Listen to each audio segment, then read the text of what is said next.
My sister, Dr. Sarah, is in town from Alpharetta, and she likes my turkey, Theodore. So Sarah is an equine chiropractor that also does board-certified animal chiropractor. Also does. So I can do any animal at all. Any animals. So you've done what? I've seen pigs. Kangaroo, pig, chicken, goats, show cows, dogs, cats.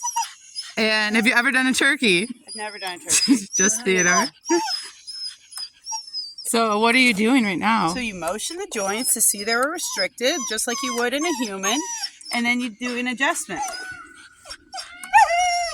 to open up the joint and allow the nervous system to function at 100%. So Theodore's going to feel like $1 million after this. What do you think, Theodore? He loves it. Theodore's a mess. Theodore thinks he's a human. He kind of thinks he's a human. Heather, you said your next. Get in line, Heather. Come here. Check your neck, buddy. Good boy. Good boy.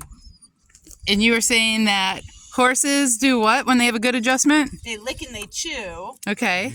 And dogs shake. Dogs shake. Turkeys gobble. Oh! Can I let her go now? Yes, you can let them go. Really, if you really want